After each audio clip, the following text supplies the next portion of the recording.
When Daniel was a child, he had been warned never to stare too long into mirrors. His grandmother used to cover them with cloth during storms, whispering about doorways that opened when lightning struck. He dismissed her words as old superstitions, nothing more than stories to keep children from frightening themselves. But years later, standing in a forgotten antique shop on a rainy evening, he found a mirror that made those words feel less like folklore and more like a secret truth.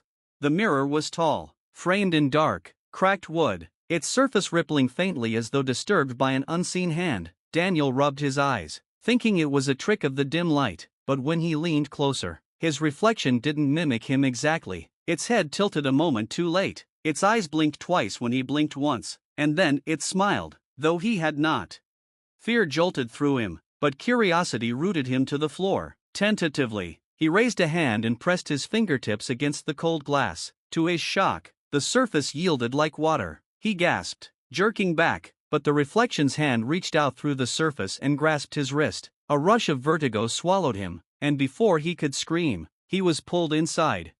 When the dizziness passed, he was standing in a place that looked eerily like his world, yet not. The streets outside the shop were deserted, lit by a pale, unnatural glow. The air shimmered as though filled with invisible currents. Buildings leaned at odd angles, windows black and hollow. Every mirror he passed reflected not himself, but shadowy figures watching him with patient eyes. It was a city built of echoes, a world beneath the skin of glass.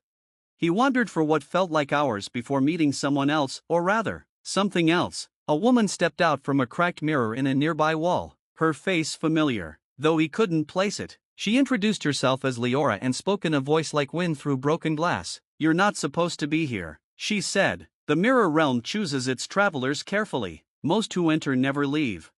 Daniel demanded answers, and Leora reluctantly gave them. Every mirror in the human world was a threshold, a thin layer between realities. This other world was a vast web connecting all reflections, an endless corridor of possibilities, choices unmade, lives unlived. But there was a cost. Each crossing left a trace of the traveler behind, a fragment of their memory or soul. Too many crossings, she warned, and the reflection becomes the original, and you, the intruder, fade.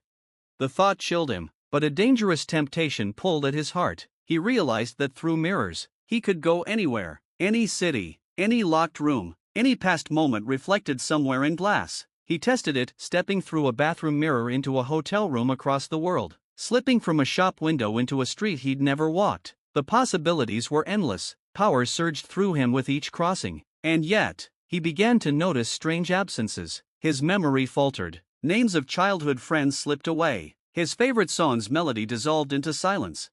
Then came the most disturbing encounter. One evening, Daniel stumbled into a mirror and found himself face to face with a version of himself. This reflection was sharper, colder, eyes glinting with amusement. "You've been careless," it said. "Each time you travel, I gain a piece of you. Soon, there won't be a difference between us."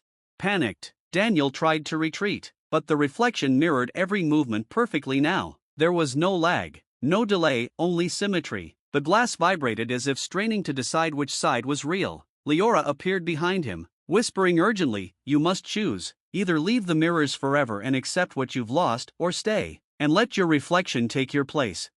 For a long, agonizing moment, Daniel hesitated. Then he pressed his palm to the glass, locking eyes with the version of himself, but instead of pulling away, he shoved forward with all his strength. The mirror cracked, splintering light across both worlds. When the shards cleared, Daniel was standing back in the antique shop, breathing hard. The mirror was gone, nothing left but dust on the floor.